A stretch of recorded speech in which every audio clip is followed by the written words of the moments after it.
Sir नमस्कार। नमस्कार जी। Sir क्या नाम है आपका? सर मेरा नाम धर्मपाल है जी। धर्मपाल जी क्या करते हैं आप? सर मैं कॉलेज में असिस्टेंट प्रोफेसर हूँ। सर आप एक पढ़े लिखे व्यक्ति हैं, आपने संत रामपाल जी महाराज को गुरु कब बनाया? सर संत रामपाल जी को मैंने अपना गुरु 2 मार्च 2010 को बनाया। सर उससे पहले आप कोई साधना करते थे? हाँ, उससे पहले जैसे मेरा जो जन्म है वो एक हिंदू परिवार में हुआ। हिंदू परिवार में होने की वजह से जो हमारे परिवार में जो ख़ानदानी जो परंपराएं चलती आ रही हैं, साधनाएं चलती आ रही हैं, वो सभी साधनाएं हैं मैं करता था। जैसे मंदिर में जाना, व्रत रखना, ये श्राद्ध निकालना, पितर पूजा, माई मसाणी की पूजा, ठीक है। इसके अलावा पंजाब में जन्म होने के कारण गुरुद्वारे में भी आस्था थी, ठीक है। वहाँ सेवा करनी गुरुद्वारे में जाके, और इसके अलावा सभी धर्मों को मानते थे, कभी कभी मस्जिद भी चले जाते थे। मतलब सब साधनाएं जो इस संसार में इस टाइम पे हो रही हैं वो सभी साधनाओं को मैं करता था। लेकिन सर आज आपने एक ऐसे संत को गुरु बनाया है जो इन सभी साधनाओं पर प्रश्न चिन्ह खड़ा करता है, और उन संत का कहना है कि जो साधनाएं अभी जो वर्तमान में चल रही है और चली आ रही है वो सब वेदों के अनुसार नहीं है, ये साधनाएं शास्त्र के विरुद्ध है। सर आप क्या कहना चाहेंगे? ये बिल्कुल 100% सत्य बात है कि संत रामपाल जी महाराज जी ये बता रहे हैं कि ये मंदिर पूजा है, ये पितर पूजा है, ये श्राद्ध पूजा है, जो भी मैं साधना आपको पहले बता चुका हूँ, ये साधनाओं का किसी भी वेद शास्त्र ग्रंथ में प्रमाण नहीं है। और संत रामपाल जी महाराज जी भी यही बता रहे हैं कि ये जो साधना है, ये देखो वेद खोल के, शास्त्र खोल के दिखा रहे हैं कि देखो ना तो गुरु ग्रंथ साहब में लिखा है, ना गीता हिंदू धर्म की गीता में लिखा है, जब मुसलमान धर्म की कुरान शरीफ में लिखा है, ना ईसाई धर्म की बाइबल में लिखा है। ये जो मुसलमान धर्म, हिंदू धर्म, सिख धर्म और ईसाई धर्म जो भी साधनाएं कर रहे हैं, ये इनके जो हमारे जो पवित्र ग्रंथ हैं सभी धर्मों के, इनमें कहीं भी इन साधनाओं का प्रमाण बिल्कुल भी नहीं है। संत रामपाल जी जो बता रहे हैं वो बिल्कुल सत्य बता रहे हैं। सर आप एक शिक्षित पर्सन हैं, आप खुद एक प्रोफेसर हैं, निश्चित ही आपने बहुत सोच समझ के संत रामपाल जी महाराज को गुरु बनाया होगा। सर हम आपसे ये जानना चाहते हैं कि संत रामपाल जी महाराज के बारे में आपको कैसे पता चला, आप उनकी शरण में कैसे गए? देखो जी, संत रामपाल जी की शरण में मैं पहुंचा, उसके बारे में थोड़ा आपको खुल के बताऊंगा क्योंकि ये बहुत लंबी स्टोरी है। मैं मतलब दिल की बात है जो आपको बताना चाहता हूँ, कि जो मेरे दिल में है वो मैं सबके साथ शेयर करना चाहता हूँ। जैसे कि मैंने आपको पहले बताया कि संत रामपाल जी से जुड़ने से पहले मैं हिंदू धर्म में जो साधनाएं हैं वो सभी करता था। तो जब से मैंने होश संभाला है, तो जो मेरे परिवार है, जैसे मेरे नाना नानी हैं, दादा दादी हैं, मेरे मामा जी, मेरे मासी थे, तो वो भी यही साधनाएं करते थे क्योंकि परंपरा चलती आ रही थी साधनाएं, वो यही कर रहे थे। हमको भी जैसे जन्म हुआ उन्होंने बता दिया कि आपने ये करना है, ये करना है, ये करना है, हम करते। हम पूछते थे भाई ये क्यों करना है, कहते नहीं ये चलती आ रही है रीत, ये करना पड़ेगा आपको। तो क्या जब से मैंने होश संभाला तो क्या हुआ कि मेरे मामा जी थे, तो दो मेरी माता जी, 2 बहनें थे। जो मेरे मामा जी थे वो 18 साल के थे। उनकी हिंदू देवी देवताओं में, मंदिर में इतनी आस्था थी कि वो मतलब कि इन पूजाओं के बगैर रह नहीं सकते थे। इतनी पूजा करते थे कि मतलब कि मैंने अपनी ज़िंदगी में ऐसा मतलब कि भगवान को पूजने वाला मैंने नहीं देखा अपनी लाइफ में। तो वो क्या हुआ, बिना किसी कारण उन्होंने सुसाइड अटेम्प्ट कर लिया, पक्खे को फंदा लगा लिया। तो नेचुरली बात है, कोई 18 साल का एक लड़का, 2 बहनों का एक भाई, उसके बाद माँ बाप का एक लौता लड़का, उसने फंदा लगा लिया। तो आप समझदार हो, आप समझ सकते हो कि उस परिवार की क्या स्थिति होगी। तो मैं तो उस टाइम होश में था। तो क्या हुआ कि जो मेरे नाना जी हैं वो तुरंत थोड़े देर बाद मामा जी के सदमे में वो मर गए।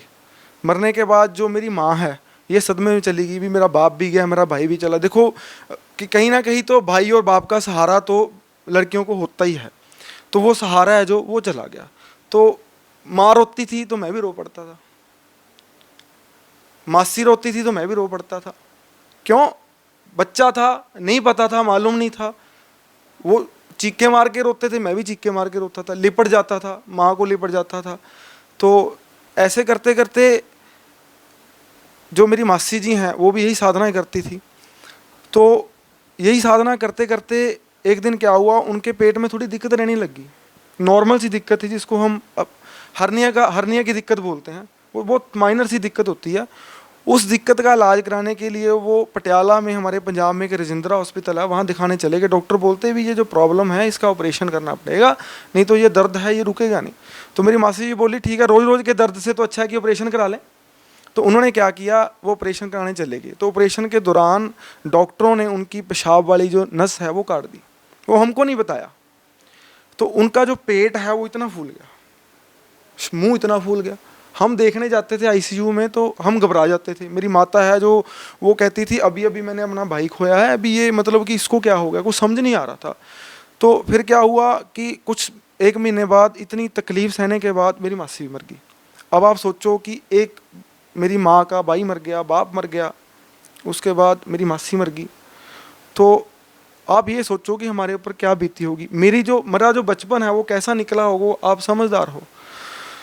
चलो थोड़ा समय बीता, कुछ घाव भरे, क्योंकि यहाँ इंसान की जो मतलब कि कह लो व्यवहार नेचर बन गई है कि मतलब कि वो मतलब कि देखो जीना तो पड़ता है, चाहे दुख में जियो गम में जियो, जीना तो पड़ता है। जब तक मौत नहीं आएगी तब तक तो चाहे आप जैसे मर्जी जियो, आपको जीना तो पड़ेगा। चलो जी रहे थे, जीते जीते जीते फिर थोड़ा सा इन भगवानों में है जो आस्था हटी हमारी कि नहीं यार ये मतलब कि इतना दुख तकलीफ हो रही है इनकी भक्ति करने से, मतलब कि ये मतलब इनसे थोड़ा सा मन हटना शुरू हुआ। चलो कोई और अल्टरनेटिव नहीं मिला, कोई और रास्ता नहीं मिला, कोई और मतलब बताने वाला नहीं मिला। तो बताने वाला नहीं मिला तो फिर वही लग गए काम करने। करते करते करते चलो मेरी जो माँ है एक दिन जो है सब्जी मंडी में मतलब कि चली गई सब्जी लेने के लिए। तो इसका एक्सीडेंट हो गया, किसी ने पीछे ले आके जोर से स्कूटर मारा पीठ के ऊपर। तो स्कूटर मारा तो निचले जो 3 मनके हैं वो क्रैक हो गए, रीढ़ की हड्डी के क्रैक हो गए। मन के क्रैक होने के बाद जो है ये 3 साल इसने नर्क भोगा है। नर्क का मतलब आपको समझाता हूँ कि टट्टी पेशाब है जो, वो हम 3 भाई हैं, तीनों भाइयों ने मतलब कि अपनी माँ की चलो संस्कार थे, सेवा की, टट्टी पेशाब उठाया। तो फिर उसके बाद क्या हुआ, 3 साल बाद थोड़ा बहुत चलो चलना शुरू हुई। कुछ देर बाद फिर है जो यही साधना जो मैंने आपको बताई हैं, करते करते करते जो मेरा बाप है, जो बाप से पहले जो मेरे दादाजी हैं उनको कैंसर हो गया। यही साधना करते, पारंपरिक साधना है। कैंसर से वो इतनी दुर्गति से मरे, इतनी मतलब पीड़ा सही, वो मर गए। उसके बाद मेरी दादी के कीड़े पड़ गए, पाँव में कीड़े, मैंने खुद चलते देखे हैं मतलब कि दादी के कीड़े। यही साधना करते करते। सर कौन सी साधनाएं थी, एक बार फिर हम आपसे जानना चाहेंगे कि इतने सारे दुख तकलीफ़ों का आपको सामना करना पड़ा। सर आखिर आप क्या साधनाएं कर रहे थे? देखो मैंने आपको पहले भी बताया है कि मैं हिंदू परिवार में जन्म लिया मैंने। सो प्रेफरेंस थी जो हिंदू साधनाओं को थी, जो हिंदू धर्म में साधनाएं होती हैं, जैसे मंदिर में जाना, ये देवी देवताओं की पूजा करनी, व्रत रखना, श्राद्ध निकालना, पितर पूजा, माई मसाणी को पूजना, ठीक है। ये सब जो मतलब कि हिंदू धर्म में क्रियाक्रम है, वो जो मेरे को सुन रहे हैं आपको भी पता होगा, ये सब मतलब कि साधनाएं हम करते थे। और इसके अलावा जो मेरे माता पिता जी हैं, मैं आपको एक बात बताना भूल गया, मेरे माता पिता जी हैं वो राधा स्वामी पंथ हैं, जो वो व्यास से भी उन्होंने नाम दीक्षा जो ले रखी थी, उनकी भी वो साधना है, बहुत करते थे। सुबह मतलब कि उठ के बैठ जाना 4-4 5-5 घंटे, ठीक है, आंखें बंद करके, कान बंद करके, चौंकड़ी मार के बैठ जाना, चाहे गुड्डे काम करें ना करें, शीर काम ना करे, ये ऐसी भक्ति करवाते थे कि आपको चौंकड़ी मार के है जो वो बैठना पड़ेगा, इनकी कंडीशन थी ये, ठीक है। वो साधना करते थे। यही जो है दादा दादी हैं वो राजभूमि पंथ से नहीं जुड़े थे, वो देवी देवताओं की पूजा करते थे, ये श्राद्ध निकालना, ठीक है। और चलो सत्संग सुनने तो जाते थे राजभूमि। मेरी मासी थी वो देवी देवताओं की पूजा भी करती थी, राजभूमि से भी जुड़ी हुई थी, ठीक है। मेरा मामा जी था वो भी देवी देवताओं की बहुत पूजा करता था। नाना जी थे मेरे, वो भी राजभूमि थे और देवी देवताओं की पूजा करते थे। ये सब साधनाएं हैं जो आपने मेरे को पूछा, ये दोबारा आपके सामने मैंने इसका जिक्र किया है। फिर आपने बताया कि आपके दादी जी की डेथ हो गई, उसके बाद आपकी मम्मी जी को स्कूटर से पीछे से टक्कर लगी। सर उसके बाद आपको क्या क्या समस्याओं का सामना करना पड़ा? देखो उसके बाद क्या हुआ, इतना कहर टूटने के बाद भी समझ नहीं आया कुछ। पंडितों के पास जाते थे, जहाँ कोई बता देता था चले जाओ वहाँ समाधान बता देगा, ठीक है। बहुत पैसा ख़राब किया, बहुत लोगों के पास किए, तो अपनी जिनकी सोच है वो अपनी सोच से बता देते थे, पर उनसे कोई फ़ायदा नहीं हुआ। चलो ऐसा करते करते करते, जैसे मैंने आपको बताया, मैं ना हिंदू धार्मिक साधनाएं करता था। तो मैं ना नैना देवी माता है जो वैष्णो देवी माता है, वहाँ बहुत जाता था। तो मैं सिर्फ यही कहता था भगवान से, माता से, या जिसकी मंदिर में जाना, गुरुद्वारे में जाना, यही कहता था, भगवान मेरे को कुछ नहीं चाहिए, मेरे को सबसे बड़ा तोहफा मेरे माता पिता दिए हैं आपने, ये सबसे बड़ा तोहफा है मेरे लिए, इससे बड़ा मेरे लिए तोहफा कोई नहीं है इस संसार में। तो ये सबसे कीमती चीज़ है मेरे लिए। तो बस इनका जो है वो रक्षा करना, और मेरे जो भाई हैं, मेरा परिवार है, इसके ऊपर दया रखना, मेरे को कुछ नहीं चाहिए। मैं तेरे को मानूंगा, दिल से मानूंगा, तेरे नंगे पैरी तेरे पास आऊँगा, ये सब मैं मतलब करता था। तो क्या हुआ, जैसे मेरी माता को मैंने बताया एक्सीडेंट हुआ, रीढ़ की हड्डी टूटी, तकलीफ सही, नर्क सहा। नर्क सहने के बाद जो मेरे पिताजी हैं उनको लीवर कैंसर हो गया। एक दिन दर्द उठा, डॉक्टर के पास ले गया, तो डॉक्टर ने स्कैन किया, जो मतलब कि टेस्ट थे वो सारे किए, तो मेरे को बताया, मैं गया था पापा के साथ, तो पापा को मेरे को बताता है डॉक्टर, बेटा भी टेंशन तो नहीं लेगा। मैंने कहा सर नहीं टेंशन तो लोगों, पहले ये बताओ कोई घबराने वाली बात तो नहीं है। उसने मेरे को जफ्फी डाल ली, ऐसे डॉक्टर ने जफ्फी डाल ली, कहता है बेटा तेरे पापा को ना कैंसर है। जबकि आपके पापा ने राधा स्वामी व्यास से नाम ले रखा था। राधा स्वामी व्यास से वो नाम लेके मतलब इतने दृढ़ भाव से, इतने विश्वास से लगे हुए थे ना कि वो हर सेवा में जाते थे, दान भी इतना करते थे, और भक्ति मैंने खुद देखा है, सुबह उठ के बैठ जाना, जब भी उनको समय मिलना उन्होंने बैठ के करनी भक्ति, बहुत भक्ति करते थे। तो फिर क्या हुआ, लीवर कैंसर हो गया उनको, तो ये मतलब कि बर्दाश्त के बाहर था, ये इतना बर्दाश्त के बाहर था कि मेरे पाँव कांपने लग गए। तो मैंने भगवान को मतलब कि याद किया, बहुत मतलब कि हृदय से याद किया। जब हृदय से मैंने भगवान को याद किया, मैं कहे हे भगवान भी तू मतलब कि ये ऐसा क्यों कर रहा है हमारे साथ भी, हमने मतलब तेरी भक्ति भी करते हैं, किसी का बुरा भी नहीं करते, ठीक है, सच्चाई के साथ जी रहे हैं, ठीक है, बिना मतलब गलत कामों के साथ जी रहे हैं, फिर इतना मतलब कष्ट क्यों, इतना कहर क्यों हमारे ऊपर। तो मैं बहुत रोया अस्पताल में खड़ के। तो वहाँ लोग हैं जो वो इकट्ठे हो गए थे, बेटा क्या हुआ। मैंने कहा कि भी मेरे बाप को कैंसर हो गया। जब मैंने ये बात उनको कही तो वहाँ लोग खड़े रोने लग गए। कहता कि मैंने उनको बताया कि मैंने ज़िंदगी में बहुत दुख देखे, भी ये दुख देखना बाकी था बस मेरे को, कि इसके बाद मतलब कि मेरा जीना नहीं है। भी मेरे दिमाग में ये था कि अब मैं माँ को बताऊँगा है, वो माँ भी नहीं बचेगी।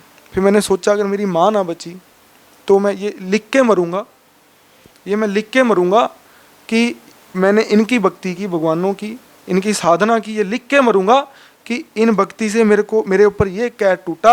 आप भक्ति मत करना, इन भगवानों की, इन साधनाओं को मत करना, उससे अच्छा बिना इनकी साधना से जीना है। तो ये मैं सोच गया था, भगवान मैं कह के मरूंगा ये बात, ये भक्ति करने से मेरे को ये मतलब कि मिला है, ये मैं कह के मरूंगा। तो क्या हुआ, मम्मी को नहीं, मैंने बताया कैंसर हो गया। तो एक दिन क्या हुआ, 1 महीने का टाइम दिया डॉक्टरों ने पापा को। तो 1 महीने के बाद मेरे हाथ में पापा मतलब हाथ से चले गए। वो समा था, इतना बड़ा कहर टूटा कि मेरे मतलब कि आपको मैं शब्दों से बयान नहीं कर सकता, क्योंकि मेरे ना ये कलेजा यहाँ आता है जब मैं वो बातें शेयर करता हूँ किसी से, क्योंकि वो मेरे को पता है वो दुख कितना बड़ा दुख था मेरे लिए। तो फिर क्या हुआ कि जैसे कहर टूटा तो ये जितने मेरे दोस्त मित्र थे ये सब ने मेरा साथ छोड़ दिया, सब दूर भाग गए। क्योंकि जब इंसान पे विपदा डलती है तो ये सब भागते हैं, ये सच्चाई है, ये भागते हैं सब। यहाँ कोई दोस्त नहीं है, कोई रिश्तेदार नहीं है, ठीक है, सिर्फ भगवान ही सहारा है। अगर भगवान है जो वो मतलब कि सच्चा मिले आपको। तो फिर क्या हुआ, मेरी माँ ने तो नेचुरली है, पागल तो होना था, वो मतलब कि अपना संतुलन खो बैठी, वो पागलों की तरह व्यवहार करती थी, दीवार में सिर मारने, बाल खिंडा लेने। फिर क्या होना, उसको एकदम दौरे पड़ जाने, मैंने डॉक्टरों के पास लेके जाना। डॉक्टरों ने आधा घंटा बेड पे लिटाया, सोचते रहते क्या करें। वो कहते, डॉक्टर कहते इतनी टेंशन में है कि इसको कुछ भी हो सकता है, ये मर भी सकती है। मैंने कहा डॉक्टर साहब भी आप मतलब पूरी जान लगाओ, भी मेरी माँ को कुछ नहीं होना चाहिए, भी मेरी माँ को कुछ हो गया मेरा जीना नहीं है इस ज़िंदगी में, भी मैं मरूंगा पक्का, मतलब नहर में छाल मार के मरूंगा, जैसे मरूंगा मैं। तो वो कहते बेटा देख, ये तो मतलब कि हमारे हाथ में नहीं है, हमारे बस की बात नहीं है, ये तो मतलब कि इसकी जो स्थिति है ये बहुत ख़राब हो चुकी है। तो क्या हुआ, फिर कोई सहारा नहीं था। उसके दौरान ही जो मेरा बड़ा भाई है उसको क्या हुआ, डिप्रेशन की बीमारी होगी, क्योंकि इतना कष्ट सहा, ये बाप मर गया, माँ बीमार होगी, ठीक है, आर्थिक स्थिति खराब होगी, दोस्त मित्रों रिश्तेदारों ने मुंह फेर लिए। तो इसके चलते चलते क्या हुआ, डिप्रेशन में चला गया। डिप्रेशन से उसको क्या हुआ कि उसके शरीर में ना जलन का रोग हो गया, जैसे कुछ सुइयाँ जब होता है ना, सुई सारे शरीर में ऐसे तड़फता था वो। तो उसको लेके मैं जो है माँ का भी देखना, उसको लेके मैं फिरता था। एक छोटा भाई है मेरा, वो छोटा था मतलब कि बच्चों जैसा है मेरे, तो उसको भी देखभाल करनी, मैं सारा मतलब बहुत भार है जो मेरे सिर के ऊपर आ गया। आने के वजह से क्या हुआ कि मैं भाई को लेके कभी Chandigarh PGI, Ludhiana DMC, AIIMS Delhi, मतलब कोई डॉक्टर, कोई मतलब कि जो पूछ वगैरह देता है, कुछ मतलब कि जो झाड़ फूस वाले हैं उनके पास, सभी के पास ले गया, पर दिन प्रतिदिन उसकी हालत है जो वो ख़राब होती गई। तो फिर मैंने क्या किया कि मतलब कि मैं आपको सच बताता हूँ, मैं झूठ नहीं बोलता। तो फिर मैंने क्या किया, क्योंकि मेरे से कंट्रोल नहीं हो रहा था, मैं संभाल नहीं पा रहा था स्थिति को, तो फिर मैंने शराब पीनी शुरू कर दी। तो एक दिन मैं गया, मैंने शराब ली, मैंने मतलब कि उस शराब को पिया। तो शराब इतनी पीने लग गया, इतनी पीने लग गया, शरीर का नाश करने लग गया अपने। क्यों? क्योंकि मतलब कि कोई सहारा नहीं रहा, सहारा नहीं रहा, दोस्त का किसी सहारा नहीं रहा, रिश्तेदार का नहीं रहा, भगवान का तो आपको बता दिया क्या सहारा था मेरे को, ठीक है। तो इसके चलते चलते फिर जो मेरा बड़ा भाई है, ठीक है, इसको कोई राहत नहीं मिली। माँ है जो मेरी मतलब काफ़ी डिप्रेशन में चली गई, आर्थिक स्थिति आपको मैंने बताया ख़राब होगी। तो ये मतलब कि करते करते क्या हुआ कि मेरा जो भाई है, इसको मतलब कि कोई राधा स्वामी प्रीचर था हमारे खन्ना में, हमारे पड़ोस में ही है खन्ना, 7 किलोमीटर है यहाँ से। राधा स्वामी प्रीचर है, जो राधा स्वामी प्रीचर ने मेरे भाई को कहा कि बेटा देख, मैं राधा स्वामी का सत्संग करता था, तो मैं खाली था अंदर से। मोहनदास है उनका नाम, वो आप मतलब कि राधा स्वामी पंथ के प्रीचर थे, वो सत्संग करते थे। उन्होंने बताया बेटा भी देख, मेरे से वो जानकार थे दीपक के, भी मेरे से तेरी परिवार की स्थिति देखी नहीं जाती भी। मैंने ना एक संत से नाम ले लिया, मैंने राधा स्वामी पंथ को छोड़ दिया कि मैं भी बहुत दुखी था, मैंने भी बहुत कष्ट देखे हैं। सर, आपकी माताजी, आपके पिताजी राधा स्वामी पंथ से जुड़े हुए थे। आपकी माताजी ने अपने पिता को खोया, अपनी मम्मी को खो दिया, उन्होंने अपनी बहन को खो दिया, उन्होंने अपने पति को खो दिया, उनका एक बेटा डिप्रेशन में चला गया, उनका एक बेटा शराब पीने लग गया, खुद उनको दौरे पड़ने लग गए। सर, ऐसी स्थिति में आपका परिवार चल रहा था। सर, इतने सारे दुखों का सिलसिला आपके साथ चल रहा था। सर, आखिर ये सिलसिला थमा कैसे? वो सिलसिला ऐसे थमा कि मैंने आपको बताया कि मेरा जो बड़ा भाई है, ये इनका कोई जानकार था खन्ना में, मोहन दास उनका नाम था। वो संत रामपाल जी महाराज जी से उन्होंने नाम दीक्षा ले रखी थी। वो मतलब राजस्वामी ब्यास से उन्होंने नाम लिया, प्रीचर थे, वहाँ सत्संग करते थे। तो उनको पता चला दीपक के परिवार पे ऐसा कष्ट टूट गया, तो वो भी परमात्मा की खोज में थे। उन्होंने भी मतलब बहुत ज़िंदगी अपनी परमात्मा के लिए मतलब कि वो की है। तो वो उन्होंने दीपक को बुलाया एक दिन, दीपक को बोलते बेटा मेरे से तेरी हालत नहीं देखी जाती है परिवार की। वो भी रो पड़े, कहते भी इतना कहर है जो मतलब कि मैंने मतलब किसी के देखा तो है, पर ये तो मतलब हद होगी, कहते हद होगी कहते। तो फिर क्या हुआ, तो दीपक को बोले बेटा ये पुस्तक ले जा, भी देख है तो तेरी हालत है नहीं इतनी पुस्तक पढ़ने की, फिर भी भगवान की बनाई हुई पुस्तक है ये, पूर्ण संत की बनाई हुई पुस्तक है, इसको पढ़ना और इस पर विचार करना। तो दीपक ने वो पुस्तक घर पे ले आया। ज्ञान भक्ति सदागर का संदेश था, 2009 की बात है ये। भक्ति सदागर का संदेश संत रामपाल जी की लिखी हुई पुस्तक थी। वो लेके घर में आ गया। लेके घर में आया तो उसने 2-4 पेज पढ़े, तो अंकल को बोलता है अंकल जी मैं इतनी जगह जाया, इतने गुरु बना लिए मैंने, इतने मतलब साधनाएं कर ली। वो कुमार स्वामी नाम का एक संत है हिंदुस्तान में, वो उनसे उसने बीज मंत्र भी ले रखे थे। इसको अलावा जो पंजाब में बहुत गुरु हैं, बहुत संत हैं, उनके पास भी, उनकी भी संगत करता था, उनके पास भी जाता था, सिर्फ अपने दुख निवारण के लिए, भगवान को मतलब कि पाने के लिए, भगवान कौन है इसलिए वो वहाँ जाता था। इसके अलावा वो जो हिंदू धर्म में साधना है वो भी सभी करता था। तो फिर आपके भाई ने किताब को पढ़ा? भाई ने मेरे किताब के 2 पन्ने पढ़े। पढ़ने के बाद अंकल को बोला कि अंकल जी भी मेरे को ले चलो वहाँ, भी मेरे को तो बस ठीक होना है, भगवान को पाना है मेरे को, मतलब ठीक होना, मेरे हालत ठीक हो जाए, बस मैं यही चाहता हूँ। अंकल कहते ठीक है, मैं संत रामपाल जी से प्रार्थना करूँगा तेरी, भी बताऊँगा कि ऐसे ऐसे एक बच्चा है पंजाब का, बहुत परेशान है। तो गुरुजी ने बोला, उसने संत रामपाल जी से प्रार्थना की भी ऐसे ऐसे दीपक नाम का कोई लड़का है, बहुत परेशान है, गुरुजी नाम लेना चाहता है। गुरुजी बोले बेटा उसको बोले पहले ज्ञान समझे, पुस्तक को पढ़े, यहाँ कोई झाड़े वाला काम नहीं है, यहाँ कोई मतलब कि कोई जादू मंत्र तंत्र नहीं किए जाते, यहाँ तो पूर्ण परमात्मा की जो है भक्ति बताई जाती है, वो शास्त्र अनुकूल साधना बताई जाती है, जो साधना आज तक किसी को नहीं पता, जो हमारे शास्त्रों में मतलब छुपी हुई थी वो साधना बताई जाती है। यहाँ तो मतलब कि वो साधना बताई जाती है जिससे 3 ताप के कर्म हैं जो वो भी खत्म हो जाते हैं। तो गुरुजी को बोलता, वो कहता गुरुजी उसने पुस्तक पढ़ ली, उसका फ़ोन आया था, उसने मेरे को बताया कि मैंने पुस्तक पढ़ ली। तो क्या हुआ, तो गुरुजी ने बोला नहीं उसने पुस्तक नहीं पढ़ी। तो उसने मोहन अंकल ने बोल दिया कि तूने मेरे को ये बोला कि मैंने पुस्तक पढ़ ली, मेरे को लेके जाओ वहाँ, तो फिर गुरुजी ने तो बोला पुस्तक पढ़ी नहीं। भी गुरुजी बोलते पुस्तक पढ़े, कहते अंकल जी गुरुजी को कैसे पता चल गया अभी उसने पुस्तक नहीं पढ़ी? तो कहते भी देख ले अब तू भी, गुरुजी ने तो मेरे को ऐसे बोला। दीपक ने, मेरे भाई ने उसको 2 बार पुस्तक को पढ़ा। पुस्तक पढ़ने के बाद मतलब कि उसने मतलब संत रामपाल जी से नाम दीक्षा ली। तो सबसे बड़ी जो राहत है हमारे परिवार को संत रामपाल जी ने बख्शी, मतलब कि कृपा की भगवान ने, बंदी छोड़ ने, वो ये है कि उसको भगवान ने नाम दिया संत रामपाल जी ने, और उनके सिर पे हाथ रखने से मतलब उसकी 50% जो प्रॉब्लम है वो ठीक होगी। उसने प्रार्थना की संत रामपाल जी से, गुरुजी भी मेरे को बिल्कुल ठीक कर दो, भी मैं बहुत ठीक हो गया हूँ, भी मेरे को बिल्कुल ठीक कर दो। गुरुजी बोले बेटा बेटा देख, भक्ति करनी पड़ेगी, भक्ति कर, भक्ति से सब कुछ होता है, भक्ति से ही सब कुछ मिलता है। तो इसने 15 दिन और 1 महीना गुरुजी के द्वारा जो मंत्र दिए हुए थे, प्रथम मंत्र जो प्रथम नाम मिलता है हमें, वो प्रथम की मंत्र की साधना करने से ये मतलब 100%, 100 नहीं मैं कहूँगा, 200% कहूँगा, मतलब नॉर्मल से भी नॉर्मल हो गया। तो ये मतलब ठीक हो गया। तो उधर से मैंने आपको बताया मेरी हालत ख़राब थी, मैं ड्रिंक करने लग गया। तो ये क्या करता था, घर में सत्संग लगा देता था गुरुजी का, सत्संग लगाता था गुरुजी का। तो गुरुजी पूर्ण संत हैं, अधिकारी हैं इस पृथ्वी पर, मतलब वाणी बोलने वाले, प्रचार करने वाले। तो वो वाणी मेरे दिल पे लगती थी। वो एक दिन बताते कि बेटा अभी आप बहुत बड़े धोखे में हो, आप जो पूजाएं कर रहे हो, साधनाएं कर रहे हो, इन साधनाएं से आपको कोई लाभ नहीं होने वाला, आपकी दुर्गति होगी, आपका नाश होगा। ये साधनाएं करने की नहीं है। कबीर नाम का भगवान है, ये वेदों में प्रमाण है, कबीर साहब भगवान है, गीता में प्रमाण है। वो ये साधना गलत है। जो शास्त्रों वेदों में या जिन संतों ने भगवान को पाया है वो साधना करोगे तो ही आपका जो है वो मतलब कि लाभ हो सकता है, आपको कोई फ़ायदा हो सकता है। अदरवाइज जो ज़िंदगी है, जो कष्ट आना वो आएगा ही आएगा आपके ऊपर। तो मैंने बात सुनी तो गुरुजी ने एक बार और बताई कि काल है, 21 ब्रह्मांड का मालिक है, शिष्य रचना बताई।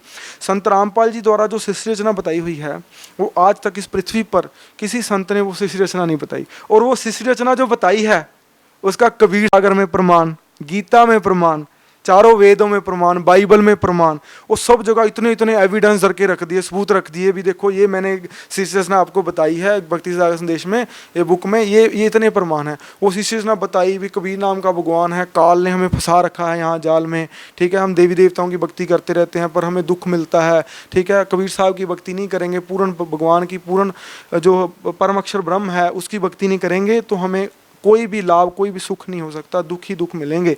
तो वो मैंने जब गुरुजी के वचन सुने, मैंने क्या सोचा यार ये मतलब कि कैसा ज्ञान बता रहे हैं। ये ज्ञान तो मैंने कभी सुना ही नहीं। सत्संग भी बहुत सुने, मंदिरों में भी गया, भजन भी बहुत सुने, ठीक है, कीर्तन भी बहुत सुने। तो ऐसा ज्ञान बताने वाला मतलब कि संत है, जो संत रामपाल जी ने जो बताया वो मेरे दिल को लगी। जब दिल को लगी तो मतलब कि रोज़ सुनता था परमात्मा की वाणी। तो एक दिन गुरुजी बोलते कि मैं इतना संघर्ष कर रहा हूँ इस मार्ग पर, ठीक है, ये दुनिया फिर नहीं समझती। संत रामपाल जी ने कहा चाहे इस मार्ग पे मेरी जान चली जाए तो मैं संघर्ष करूंगा, मतलब कि सच्चाई है जो जन जन तक पहुंचा के रखूंगा, परमात्मा के ज्ञान को है वो जन जन तक पहुंचा के रखूंगा, परमात्मा के ज्ञान को जो है घर घर तक पहुंचा के रखूंगा। तो मतलब ये बात मेरे को बहुत अच्छी लगी भी ऐसा संत तो कोई भी नहीं कहता, ठीक है ना। तो वो बात मेरे को बहुत अच्छी लगी। और उसके बाद मतलब कि मैं गुरुजी का सत्संग सुनने लगा। सत्संग में मेरे को धीरे धीरे समझ आने चला गया भी स्थिति क्या है इस लोग की, कौन हमें दुख देता है, ठीक है, भी हमें दुख क्यों आता है, इसका कारण भगवान कौन है ये बताने वाला कोई नहीं था, ठीक है। वो कहाँ रहता है, उसको कैसे पाया जा सकता है, किन किन ने आज तक मतलब उसको पाया है, ये सब संत रामपाल जी ने खोल के मतलब कि बता दिया। तो एक दिन गुरुजी बोलते बेटा नानक जी हैं जो हम पंजाब के रहने वाले हैं, गुरुजी ने एक नानक जी के वचन सुनाए। तो वो वचन सुने तो मैं रो पड़ा, इतना रोया, कमरे में बंद हो गए, इतना रोया। वो बोलते कहते गुरु नानक देव जी बोलते हैं कि ये काल है जो इस ब्रह्मांड का मालिक है, वो कभी भी कोई भी कहर तोड़ सकता है, कभी भी कुछ भी कर सकता है इंसान के ऊपर। कैंसर की बीमारी भी लग सकती है, एड्स भी हो सकता है, एक्सीडेंट से मौत भी हो सकती है इंसान की, कुछ भी कर सकता है। बेटा अभी उसके जाल से निकलने के लिए पूर्ण संत की शरण में आना पड़ेगा। तो ऐसे ऐसे गुरुजी बता रहे थे। सो संत रामपाल जी का मैंने सत्संग सुना तो वो वचन नानक जी के, वो वाणी मेरे को याद है। कहते नानक जी कहते कि ना जाने काल की कर जावे, किस वक्त पलट दे पासा, जिन्हां दे सिर ते मौत घूमदी उन्हां नूं काहदा हासा। उस नानक जी से किसी ने प्रश्न पूछा था, वो बहुत लंबी स्टोरी है। मतलब उस वाणी का ये अर्थ था कि काल का कुछ नहीं पता भी यहाँ क्या कहर टूट जाए। वो मेरे को बहुत अच्छी लगी भी। देखो जैसे हमारे साथ इतना कहर टूटा, हमें पता नहीं चल रहा ये कहर का कारण क्या है, ये कहर क्यों टूट रहा है हमारे ऊपर भी। हम तो वो भक्ति कर रहे हैं जो मतलब सारी दुनिया करती है भी, हम भी तो वही करते हैं, वो हमको न्यारा काम तो कर नहीं रहे, गलत काम तो कर नहीं रहे। तो ये कहर टूटने का कारण संत रामपाल जी ने बताया। तो मैं स्कूटर पे जा रहा था तो संत रामपाल जी के वचन मेरे को याद आ रहे थे। तो पीछे से ट्रक ने आके मेरे स्कूटर में मारा। मैं वो मतलब कि पलटी खाता 3 पलटी खा स्कूटर पे गिर गया। तो मेरा सिर है जो वो ज़मीन पे लगा। तो मतलब मेरे को चक्कर आ गए। मैंने सोचा भी मतलब मेरे को ऐसे लगा कि बस भी मैं मर गया मैं। तो मैं जब उठा तो मैंने देखा कि मतलब मैं बिल्कुल ठीक था। तो मैं बहुत रोया वहाँ स्कूटर खड़ा करके। तो स्कूटर खड़े करके रोया तो मैं घर आ गया। मैंने दीपक को बोला, मैं कहा दीपक भी मेरे को संत रामपाल जी से नाम दीक्षा दवा दे, नहीं तो मैं मर जाऊँगा। दीपक को मैंने जफ्फी डाल ली ऐसे। मैं कहा भी दीपक संत रामपाल जी के पास ले जा, भी नहीं तो मैं मर जाऊँगा, भी मरेगी तो मेरी माँ दुख पाएगी। और भी मेरे पीछे काल पड़ गया है, वो मार के हटेगा मेरे को। तो फिर क्या हुआ कि मतलब कि दीपक ने बहुत खुशी हुई, भाई को खुशी हुई, तो भाई ने क्या किया, कहता मम्मी को भी मना, मेरी माँ पड़ी रहती है सारा दिन, मतलब कि बहुत कष्ट में है, दुख में है, भी ये इसको भी राहत मिलेगी, बहुत भगवान का सहारा बहुत बड़ा सहारा है। तो फिर क्या हुआ कि मैंने मम्मी को बताया, मम्मी देख भी ऐसे ऐसे मेरे साथ हुआ, अगर तू मेरे को चाहती है भी मैं मतलब उस संसार में रहूँ, भी मैं मत मरूँ, तू मेरे साथ चल। भी गुरु जी का ज्ञान तो तू भी सुनती है, सत्संग तू मेरे को बात भी मतलब थोड़ी बहुत कर लेती है, अभी हाँ भी मतलब बातें तो सही हैं, पर मैं नास्तिक हो चुकी हूँ, भी मैं नहीं किसी भगवान को मानती। मैं कहा मम्मी मेरी मेरे मेरे कारण एक बार संत रामपाल जी के पास चल। तो मैंने गाड़ी में मम्मी को बिठाया, दीपक के साथ चल पड़े। तो आश्रम में क्या हुआ, गुरुजी दर्शन दे रहे थे संत रामपाल जी, दीपक दर्शन करने चला गया था, मैं दर्शन कर लूँ बाद में मैं आपसे मिलता हूँ, क्योंकि दर्शन तो आपको पता ही है परमात्मा के, संत के, पूर्ण संत के कितना लाभ है दर्शनों का, वो तो हम जानते हैं और किसी को नहीं मालूम। तो ये दर्शन करने गया तो गुरुजी बोले, संत रामपाल जी कहते, हाँ भी दीपक दास, आगे तेरी माँ और तेरा भाई। तो ये भागा भागा बाहर आया, कहता देखो गुरुजी ने मेरे को अपनी आप बता दिया भी तेरा भाई और मैं। कहता गुरुजी बोलते फटाफट उनको जल्दी से जल्दी है जो वो नाम दीक्षा है दो। तो फिर फटाफट मैंने फार्म भराया, नाम दीक्षा ली। तो गुरुजी के दर्शन करने गया तो गुरुजी ने मेरे सिर पे हाथ रखा, कहते बेटा तू बहुत जगह फिर लिया, कहते एक बात हमेशा याद रखना मेरी, इस पृथ्वी के ऊपर इस जगह के अलावा कहीं कोई ठिकाना नहीं है। तो मैं रो पड़ा। तो गुरुजी ने मेरे को बहुत प्यार किया, सिर पे हाथ फेरा, मतलब कि बहुत अच्छा लगा मेरे को। तो फिर गुरुजी आगे चले गए, मैं खड़ा रहा, क्योंकि अट्रैक्शन इतनी तकड़ी थी, इतनी तकड़ी पावर अंदर एंटर कर गई कि मतलब ऐसे लगता था जैसे पता नहीं कितना भार है जो सिर से हल्का हो गया हो। लगता है वो तो जिससे मर्जी संत रामपाल जी के न्यायियों से पूछो, आशीर्वाद से क्या लाभ मिलता था उनको। सर यहाँ पे दो स्थितियाँ देखने को मिली। एक तरफ आपके माता पिता ने राधा स्वामी पंथ से नाम दीक्षा ले रखी थी, और आपकी माताजी ने आपके पिताजी को, अपनी मम्मी को, अपनी बहन को, और उनका बेटा डिप्रेशन में चला गया, आप शराब पीने लग गए और खुद उनको दौरे पड़ने लग गए। एक तरफ तो एक संत की साधना करने से इतने सारे दुखों का पहाड़ टूट पड़ा, जिससे व्यक्ति नास्तिक बन जाता है और नास्तिकता की तरफ चलने लगता है, जैसे कि आपकी मम्मी जी चले गई। दूसरी तरफ एक संत है, संत रामपाल जी महाराज, जिसकी भक्ति, जिसका नाम, जिसका सत्संग सुनने मात्र से आप लोगों को इतने सारे लाभ मिले। सर ये डिफरेंस क्यों है? आखिर हमारे संसार में, हमारे समाज में ये कहा जाता है कि संत सब एक होते हैं, उनसे नाम दीक्षा लेने से ही मोक्ष हो जाता है, लेकिन यहाँ पे दो स्थितियाँ क्यों? देखो ये दो स्थितियों का कारण ये है कि हमें आज तक ये बताने वाला ही कोई नहीं था कि कौन सी साधना करने वाली है और कौन सी नहीं करने वाली। लोक वेद के अनुसार आज भी सारी दुनिया लगी हुई है, संत रामपाल जी के न्यायों को छोड़ के आज भी दुनिया है वो लोक वेद के हिसाब से लगी हुई है। उनको ये नहीं पता भी कौन सी साधना करने की है और कौन सी साधना है जो नहीं करने की है। तो संत रामपाल जी हैं जो इन्होंने मतलब कि आपने क्वेश्चन पूछा कि ये डिफरेंस क्यों है, तो संत रामपाल जी ने ये डिफरेंस है, ये मतलब कि संत रामपाल जी ने ये हमें बताया कि 4 वेदों, 6 शास्त्र, 18 पुराण, गुरु ग्रंथ साहब, बाइबल, गीता, महाभारत, रामायण, जितने भी धार्मिक रिलीजियस बुक्स हैं उनमें से खोल के दिखा दिया कि ये देखो जो आप साधनाएं करते हो ये करने की नहीं है, ये लिखी हुई है। मैं अपनी तरफ से नहीं कह रहा, भी मैं अपनी तरफ से एक शब्द कहूँ तो ये दुनिया मेरे को मार देगी, ये मैं अपनी तरफ से नहीं कह रहा शब्द एक भी, ये मैं शास्त्रों में से बीच निकाल के कह रहा हूँ। देखो ये करोगे तो फायदा होगा, भगवान से लाभ मिलेगा, अदरवाइज आपने जो पिछले जन्म के कर्म किए हैं उसके हिसाब से आपकी ज़िंदगी है जो वो चलेगी। सर संत रामपाल जी महाराज जी ने अपने सत्संगों में आप लोगों को वादा किया कि यदि मेरे द्वारा बताई गई भक्ति अनुसार साधना करेंगे तो आपको सभी दुखों से निजात मिलेगी। जैसा कि आपने हमको बताया कि संत रामपाल जी महाराज से नाम दीक्षा लेने से पहले आप लोगों के ऊपर दुखों का पहाड़ टूटा हुआ था, आप लोगों को बहुत सारे दुख थे। उन दुखों का सिलसिला कैसे रुका? आपने बताया कि आपके भाई के नाम दीक्षा लेने से रुक गया। तो सर क्या संत रामपाल जी महाराज से आपने नाम दीक्षा ली, शराब पीने लग गए थे, डिप्रेशन में रहने लग गए थे, आपकी माताजी को दिल के दौरे पड़ने लग गए थे, उस स्थिति में आपको कितना लाभ मिला? जैसे कि मैंने आपको बताया कि संत रामपाल जी, जैसे आपने भी कहा कि सत्संग में संत रामपाल जी आपके बताते हैं कि मैं वादा करता हूँ कहाँ कहीं मर्जी लिखा लो मेरे से कि जो दास ये भक्ति बता रहा है, ये दास जो साधना बता रहा है, ठीक है, इस साधना करने से आपको भगवान की प्राप्ति भी होगी और आपके हर कष्ट का निवारण होगा।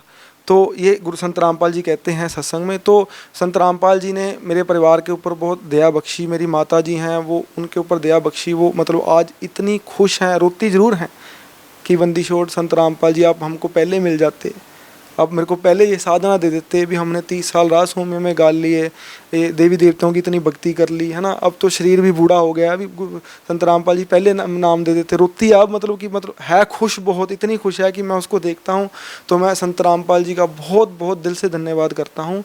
और उसके बाद मेरा भाई है जो वो मतलब संत रामपाल जी नाम लेने के बाद डिप्रेशन से, वो आपको मैंने बताया कि 200%, 100 बोलते हैं, मैंने 200 बता दिया आपको, मेरे को पता है ना 200% की क्या वैल्यू है, तो 200% ठीक हो गया। उसके बाद जो मेरे को लाभ मिले वो मैं आपको बताता हूँ। लाभ तो देखो भगवान ने इतने दिए हैं कि ये संत रामपाल जी महाराज जी उस भगवान की भक्ति जो साधना हमें बताते हैं, करवाते हैं, जो पल पल में लाभ देता है।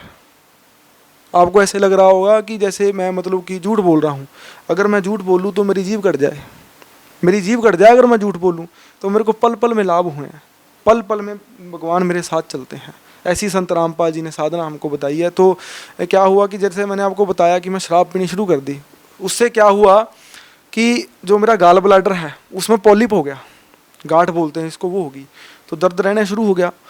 तो दर्द रहना शुरू हो गया तो संत रामपाल जी महाराज जी से नाम लेने से पहले की बात बताता हूँ। तो मैं डॉक्टर के पास गया, डॉक्टर बोलता कि स्कैन करा लो, ठीक है, स्कैन कराई तो स्कैन में जो है 6 mm का पॉलिप आ गया गाल ब्लैडर में।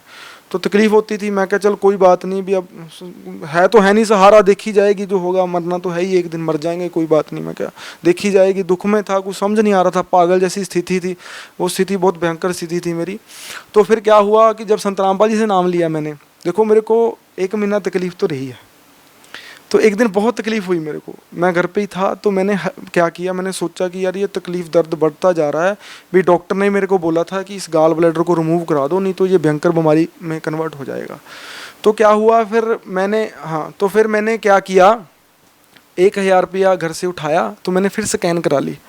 मैं क्या बंदी छोड़, भी मतलब कि आप ही सहारा हो, देखो मतलब कि मैं तुम्हारा बच्चा हूँ, भी मतलब मेरे को पूरा विश्वास है आपके ऊपर कि मेरे को मतलब कोई ऐसा कष्ट नहीं आ सकता, कि मैंने आपको पूरी अच्छी तरह से समझा है, जाना है, और मैंने अनुभव भी किया है, महसूस भी किया आपके मतलब कि उस पावर को महसूस किया है। तो जब मैंने संत रामपाल जी को याद किया तो बस में बैठ गया, तो स्कैन कराने चला गया, तो डॉक्टर ने बोला लेट जा यहाँ। तो डॉक्टर ने मेरी 25 मिनट स्कैन की, पूरे 25 मिनट वो देखता रहा, कहता यहाँ दर्द हो रहा है, यहाँ दर्द हो रहा है। मैंने कहा डॉक्टर साहब बताओ तो सी भी क्या तकलीफ है पेट के अंदर, भी आप तो 25 मिनट हो गए, आगे तो 5 मिनट लगते हैं स्कैन कराने। कहता बैठ जा, भी तेरे को बताते हैं क्या तकलीफ, मेरे को स्कैन करने, मेरा ध्यान मत डिवर्ट कर। वो देखता रहा, देखता रहा, देखता रहा, देखता रहा, देखता रहा, पता नहीं संत रामपाल जी ने क्या कुछ दिखा दिया उसको। तो देखता रहा, तो मेरे को बोलता जा अब तेरे को रिपोर्ट देता हूँ। मैं क्या बताओ तो सी, मेरे को बहुत घबराहट हो रही है। कहते घबराने की जरूरत नहीं है, भी तू जा बाहर, भी मैं तेरे को बताता हूँ बाद में। तो उसने रिपोर्ट मेरे को हाथ में दमा दी, कहते ये पढ़ ले। तो मैं मतलब कि संत रामपाल जी पे तो पूरा विश्वास था, तो मैंने रिपोर्ट नहीं पढ़ी वो, मैं बस में बैठ गया। तो गुरुजी ने प्रेरणा की, संत रामपाल जी ने कहते बेटा पढ़ तो सही गया इसमें। तो उस टाइम भी दर्द हो रहा था, तो मैंने रिपोर्ट खोली, तो मतलब जो रिज़ल्ट है वो पढ़ा बस मैंने। उस रिज़ल्ट में लिखा था कि जो वो गाल ब्लैडर है, there is no polyp in gall bladder. तो वो गाल ब्लैडर है अपनी यहाँ परमात्मा ने, संत रामपाल जी महाराज जी ने वो मतलब ख़त्म कर दिया। उसके बाद मेरे को आज 5 साल हो गए संत रामपाल जी से जुड़े को, 1% दर्द नहीं। आज स्कैन करा लो, आज स्कैन करा लो। और मेरे पास वो स्कैन भी पड़ी है, मैं भूल गया लेना, जिसमें 5 mm का पॉलिप शो हो रहा था। धर्मपाल नाम है, मेरे पिताजी का हेमराज नाम है, तो वो स्कैन में पॉलिप था। तो वो स्कैन है जो वो सर आपने कहाँ से करवाया वो टेस्ट? एक खन्ना ही है, मतलब स्कैन सेंटर है, बहुत पॉपुलर स्कैन सेंटर है, वहाँ से मैंने जो है वो स्कैन कराया था। Khanna scan CT scan centre है, ऐसे नाम का स्कैन सेंटर है। उसके बाद क्या हुआ कि जैसे मैंने आपको बताया कि देखो कहर तो बोर भी टूटे, इतना बता नहीं सका आपको, तो थोड़ा मौका मिला है आपको बता देता हूँ। तो जैसे कोई ना नाम लेने से पहले संत रामपाल जी से कुछ चीज़ आके ना मेरे को दबाती थी यहाँ से गले से, जैसे ये पोर्शन है जो ये काम करता था, बस ये सारा डेड हो जाता था। तो जैसे कोई पास सोआ हुआ है मेरे, तो मैं उसको उठाने की कोशिश करता, उठा नहीं होता था। वो बहुत मतलब बुरी तरह फाइट होती थी उसके साथ, बहुत मेरे को पीटती थी कोई चीज़, तो मेरे को समझ नहीं आ रहा था क्या चीज़ है वो। तो संत रामपाल जी से जब मैंने नाम दीक्षा ली, उसके बाद उस चीज़ ने फिर दबाया मेरे को। पर मैंने संत रामपाल जी के सत्संग सुने हुए थे, बोले बेटा ये जो मंत्र मैंने आपको दिए हैं ना, ये इतने कीमती मंत्र हैं ना, इसके जाप करने से जो आपके 3 ताप के कर्म हैं, भूत प्रेत के जो ताप हैं, ये सब नष्ट हो जाएंगे। भूत प्रेत ये आपके निकट नहीं आ सकते। तो मैंने वो परमात्मा की जो है वचन याद किए, तो मैंने वो मतलब कि सिमरन शुरू कर दिया। उस टाइम मेरे पास प्रथम मंत्र था, तो जब मैंने वो सिमरन किया तो उस चीज़ ने मेरे को छोड़ दिया। छोड़ दिया तो आज का दिन है वो मतलब कि मेरे निकट भी नहीं आई। ठीक है, तो संत रामपाल जी से जुड़ने से और बहुत अनेकों मेरे को मतलब कि लाभ मिले हैं। जैसे मैंने आपको एक बात और बतानी थी कि पापा की डेथ के बाद हमारी आर्थिक स्थिति भी बहुत ख़राब हो गई थी, क्योंकि घर में कमाने वाला कोई नहीं था। बड़ा भाई भी 6,000 रुपये नौकरी करता था, मैं भी मतलब कि 8,000 रुपये नौकरी करता था, तो छोटा भाई बहुत छोटा था, बच्चों की तरह था, आपको मैंने बताया। तो आर्थिक स्थिति बड़ी ख़राब थी। तो संत रामपाल जी महाराज जी ने मतलब बहुत बड़ी एक दया की, जिससे आर्थिक स्थिति हमारी सुधरी। मेरा भाई है दीपक, वो सोच रहा था कि 7,000 से तो घर का खर्चा नहीं चलता, अभी बहुत कम पैसे हैं, अभी मैं गुरु जी से प्रार्थना करूंगा अभी संत रामपाल जी मैं और कोई नौकरी कर लूँ। तो वो संत रामपाल जी के पास गया, मेरे सामने की बात है, वो बोलता है संत रामपाल जी मैं कोई और नौकरी कर लूँ भी, मेरा मतलब कि भगवान संत रामपाल जी तो अंतर्यामी हैं, इनको सब मालूम है। कहते बेटा और नौकरी नहीं करनी तूने कोई। तो संत के वचन है जो वो मतलब कि वाणी है परमात्मा की, कहते संत वचन पलटे नहीं, चाहे पलट जाए ब्रह्मांड, इस ब्रह्मांड को आग लग सकती है पर जो संत के वचन हैं वो पलट नहीं सकते। तो वो संत के वचन हैं वो मतलब कि ऐसे थे कि तीसरे दिन मतलब कि वो जो नौकरी थी 7,000 की कॉन्ट्रैक्ट बेस पे, गवर्नमेंट ने कॉन्ट्रैक्ट बेस पे रखे थे, तो वो 7,000 की नौकरी है जो वो रेगुलर में कन्वर्ट होगी और उसकी सैलरी है जो 40 और 45,000 के बीच है जो सैलरी होगी। इसके बाद क्या हुआ, छोटा भाई फ्री था मेरा, उसने भी संत रामपाल जी से नाम ले लिया था। फिर भी एक मन में डर था कि छोटा है कि गलत संगत में ना पड़ जाए, पर संत रामपाल जी का ज्ञान ऐसा है कोई गलत संगत में पढ़ नहीं सकता। चलो नया नया था, कच्चा था थोड़ा, तो मेरे को डर था। तो मैंने गुरुजी को बोला, गुरुजी भी छोटा भाई मेरा फ्री है तो गुरुजी दुकान करने की सोच रहे हैं। गुरुजी बोले बेटा कर लो दुकान, भी भगवान है जो आपके साथ हैं। तो गुरुजी का वचन वो मैंने पूरा किया। तो वचन पूरा किया तो मैंने दुकान की स्टेशनरी की। तो जहाँ मैंने दुकान की थी ना, तो लोग ना मेरे को बोलते थे आके भी तू पागल हो गया है, भी ऐसी जगह दुकान कर ली तूने जहाँ ना तो कोई कॉलेज है, ना कोई स्कूल है, ना कोई बच्चा निकलता, 10 बजे तो मार्केट खुलती है यहाँ। तो मैंने कहा कोई बात नहीं, मेरे को अपने संत रामपाल जी गुरुजी पे पूरा विश्वास है कि उनके वचन है, मैं पीछे नहीं कदम हटाऊंगा, चाहे मेरे को जितना मर्जी नुकसान झेलना पड़ जाए। तो भगवान तो नुकसान करते नहीं किसी का, संत रामपाल जी ने ऐसा सत्संग में बता रखा है।